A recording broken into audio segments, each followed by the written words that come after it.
The fluorescent lights hummed with the sound of a dying insect, a low, electric buzz that drilled into the base of my skull. It was the only sound in the warehouse, other than the gritty crunch of my boots on the concrete floor. I didn't want to be here. God knows I didn't want this inheritance. My father, Arthur Vane, had been a ghost to me long before he actually died. He was a man who preferred the company of stillness, of things that didn't talk back, didn't cry, and didn't need love. When the lawyer handed me the deed to Vane Industrial Storage, I expected a rusted shed full of old tools. Instead, I got this, a 10,000-square-foot mausoleum of silence. I stood at the head of the central aisle, staring down into the gloom. The air smelled of turpentine, old wax, and something copper-sharp like a handful of pennies clenched in a sweaty palm. Rows of metal shelving stretched upward into the darkness, and on every shelf, standing in rigid, perfect posture, were the figures. Mannequins, hundreds of them. They weren't the white, faceless abstractions you see in department stores. These were custom. That's what the inventory list on my clipboard called them. Lot 404, custom display figures. My father had been a sculptor before he lost his mind, and apparently he had pivoted to manufacturing high-end retail props. But looking at the figure nearest to me, a woman in a floral sundress, her arm frozen in a wave, I felt the hair on my arms stand up. It was the skin. It wasn't hard plastic. It looked like silicone, perhaps, but dusted with a texture that mimicked pores. The eyes were glass, but the irises were painted with a chaotic, fractal depth that caught the flickering light and seemed to hold it. Just inventory, I muttered to myself. Count the stock, sell the lot, burn the building. I'm a survivor. That's what my therapist tells me. I survived the car crash that took Mum. I survived the foster homes when Arthur decided grief was too heavy a burden to share with a 6-year-old. I survived the bottle. I could survive walking through a room of glorified dolls. I clicked my pen and walked down aisle A. The feeling of being watched is usually a trick of the mind, a primitive instinct misfiring in the modern world. But here, surrounded by 200 pairs of glass eyes, the sensation was physical. It felt like the air pressure had dropped. I stopped at a figure of a young boy, maybe 10 years old. He was wearing a faded baseball cap and a striped shirt. There was a smear of dirt on his knee, painted on, surely, but it looked like genuine mud. I leaned in close. The level of detail was obsessive. There was a tiny, jagged scar running through the boy's left eyebrow. My breath hitched. I knew that scar. I pulled my phone out, my thumb trembling as I opened the browser. I didn't need to search far. The local cold case archives were something of a morbid hobby for me, a side effect of growing up wondering if anyone was looking for me. I typed in the keywords, boy, missing, 1998, scar, eyebrow. The result loaded instantly. Timothy Leck. Missing since the 12th of August, 1998. The photo on the screen was grainy, a school portrait, but the scar was identical. The shape of the nose, the slightly protruding ears. It was him. I looked back at the mannequin. The glass eyes seemed to be looking slightly to the left, past me, toward the shadows of Aisle B. Coincidence, I whispered. My voice sounded flat, dead in the vast space. He used photos for reference, that's all. Sick, but legal. I moved faster now, the clipboard forgotten. I passed a woman in a business suit, Jane Doe, 2005. A teenager in a hoodie, Marcus Wren, 2011. Every face I focused on triggered a vague memory of a flyer stapled to a telephone pole or a milk carton from my childhood. My father hadn't just been making mannequins. He had been building a museum of the lost. Thump. I spun around, dropping the clipboard. The sound had come from behind me, back toward the entrance. It sounded like a heavy boot hitting the floor. "Hello?" I yelled.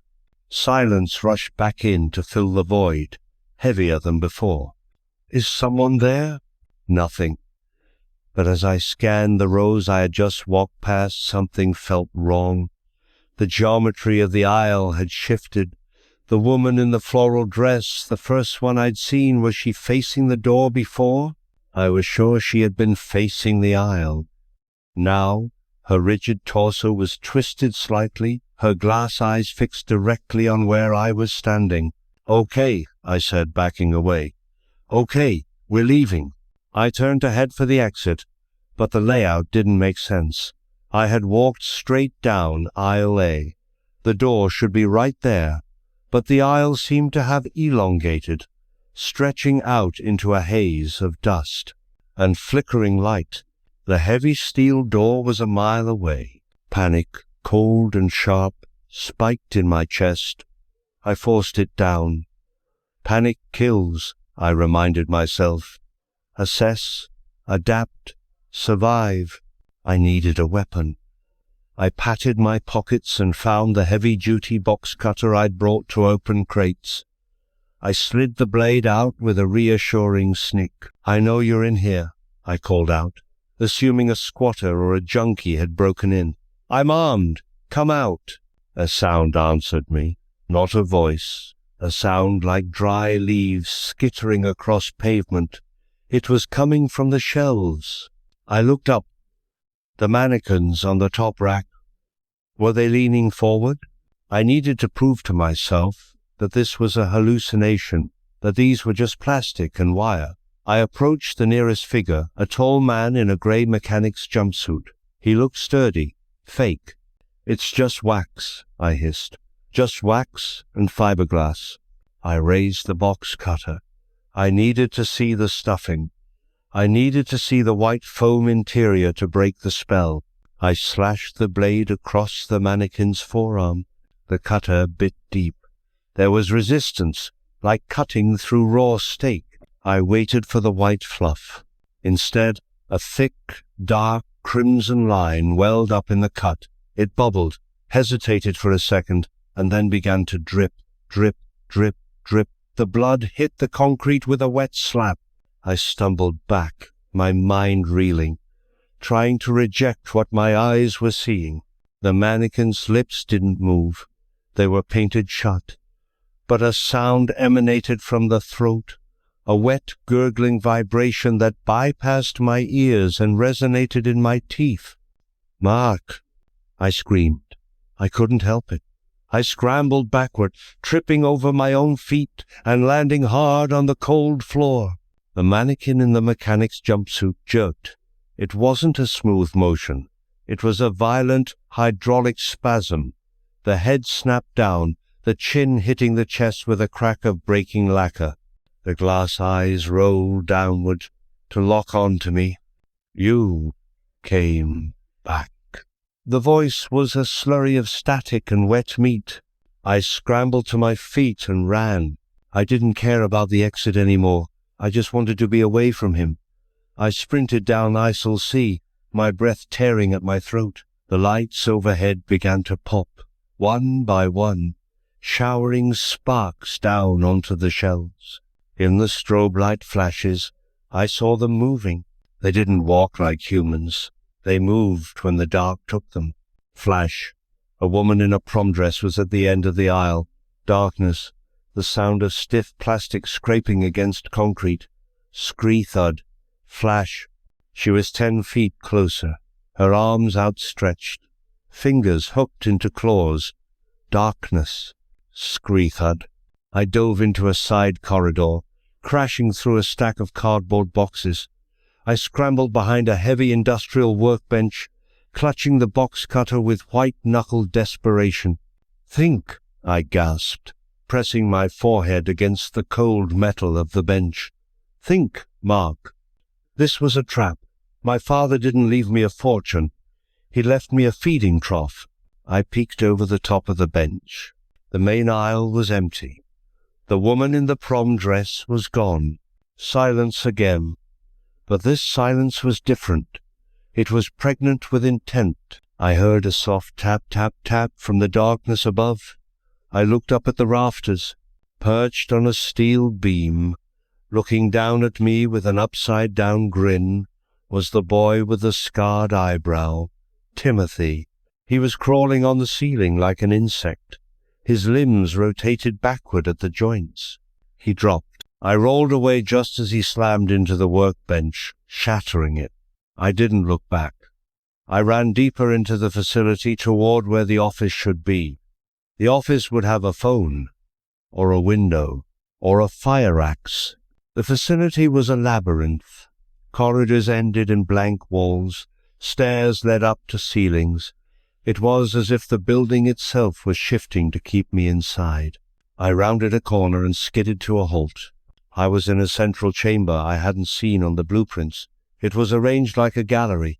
A spotlight shone down on a single pedestal in the center of the room. Surrounding the pedestal were dozens of them, the missing, the lost. They stood in a circle, facing the center. They weren't moving now. They were waiting. I stepped closer, drawn by a horrifying curiosity.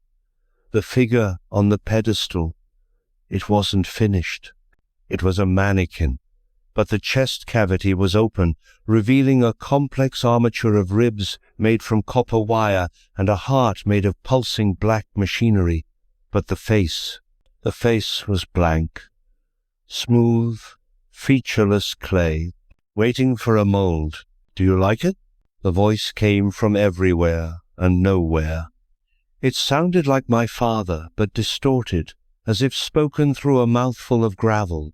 I spun around, slashing the air with my box cutter. "Show yourself, Arthur." "I am everywhere, Mark," the voice boomed. "I am the clay. I am the kiln. I tried to make you perfect when you were a child, but you were resistant. You were soft, weak."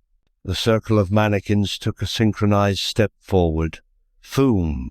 "So I found others," the voice continued. "Others who could be preserved, saved from the rot of time. But I always saved the centerpiece for you." I looked at the unfinished figure on the pedestal. The height was exactly mine. The build was exactly mine. "You're dead," I shouted, backing away toward the wall. "I buried you." "Flesh dies," the voice sneered. "Art is eternal. I poured my soul into this place, Mark, into them, and now I need you to complete the collection. You are the final piece, the survivor." The circle tightened. Boom. I saw the woman in the floral dress. I saw the mechanic. I saw Timothy. They were all there, and they were bleeding. Tears of blood ran down their plastic cheeks. Their mouths opened, revealing hollow black pits. "Join us," they whispered in unison. "It doesn't hurt after the cutting stops." I was cornered. My back hit the cold concrete wall. I looked at the box cutter in my hand. It was a pathetic weapon against an army of the dead. But I am a survivor. I don't lay down. "Come and get me," I screamed, lunging at the nearest figure, the mechanic. I drove the blade into his neck. A geyser of hot, stinking blood sprayed over me, blinding me. He didn't fall.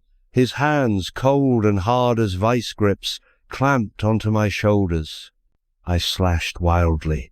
I cut faces, severed wire tendons, punctured synthetic lungs that wheezed with escaping air, but there were too many. Hands grabbed my ankles. Hands grabbed my hair. I was lifted off the ground, a sea of plastic limbs carrying me toward the center, toward the pedestal. "No, no," I thrashed, kicking a mannequin in the face, shattering its jaw. They threw me onto the pedestal, right next to the blank, open-chested figure. The unfinished mannequin moved. It didn't move like a robot. It moved with fluid, terrifying grace. It wrapped its arms around me from behind, holding me in a lover's embrace, its blank face pressed against my ear.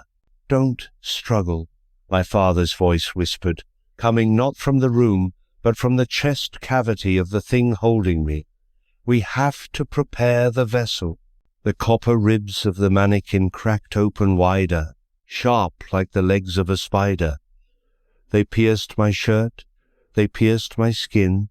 I screamed, the sound tearing my throat raw. "You have my eyes, Mark," the mannequin whispered. "Now I will have yours." As the darkness closed in, the last thing I saw was the circle of the missing. They were smiling now, not with their mouths, but with their presence. They were happy, because they weren't alone anymore. The copper ribs tightened, pulling me inside, merging the wet warmth of my body with the cold eternity of the machine. I couldn't move. I couldn't breathe. I could only feel the transition, the stiffening of my joints, the glazing of my vision. The box cutter fell from my hand, clattering onto the floor far below. Silence returned to vain industrial storage. Epilogue. The lights hummed. The dust settled. In the center of the room, on the pedestal, the display was finally complete. A man, frozen in a scream, his face a perfect mask of terror. The realism was breathtaking. The skin looked so real, you'd swear it was warm to the touch. If you listened very closely, past the hum of the lights, you might hear a sound coming from the statue's chest. Thump, thump, thump, thump, and a whisper, trapped behind lips that would never open again. "Help me!